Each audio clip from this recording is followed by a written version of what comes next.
Yesterday, Rowley Jefferson's Awesome Friendly Spooky Stories 2 came out, and since I'm an avid Wimpy Kid fan, I got it.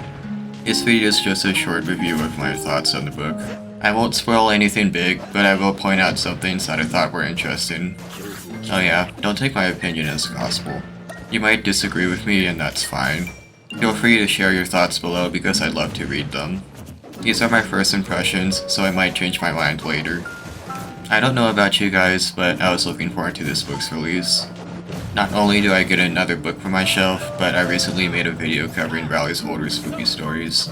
If you want to go ahead and watch it, feel free to do so. With that book, Jeff Kinney took the time to think about what it would be like to write and come up with stories from Rowley's perspective. There were a lot of stories based on Rowley's friendship with Greg and Rowley's family. I thought it was a super unique way of retelling those events, and I really liked the book for that. While there were some lame ones in the mix, that's kind of to be expected from a guy like Rowley. I went into Awesome Friendly Spooky Stories 2 looking out for cool meanings behind the stories like the first book.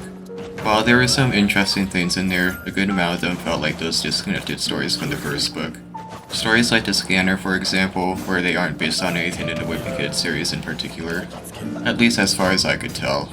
I think a big contributing factor to this is that Greg isn't present at all in this book.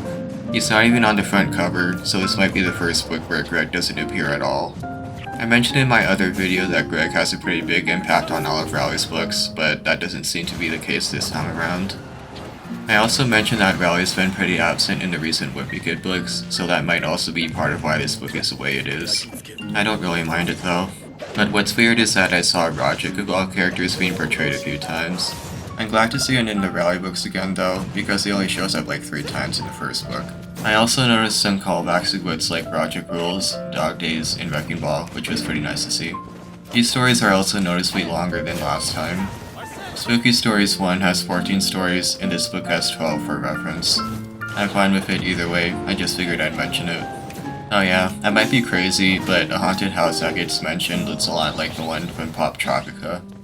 It's not a one-to-one recreation, but it sure looks similar.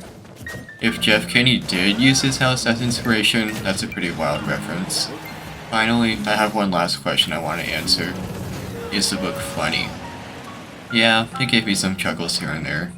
I expected nothing less from Jeff Kinney. The way Rowley mentions hell was a highlight for me. Overall, I thought it was a pretty decent book. I still like the first Spooky Stories book better, but this is still a welcome addition. It's quite different from what we've seen, especially without Greg being mentioned at all. I'd say you should give it a read if you like the Rowley spin-off books. As for a part 2 to my first Spooky Stories video, I want to hold off on that for a while since this book is super new. I'd like to give you guys time to read it for yourselves before I delve deeper into it. And that's all I wanted to say for this review. Thanks for sticking around to the end. If you disagree or have some talking points about the book, feel free to drop your thoughts in the comments.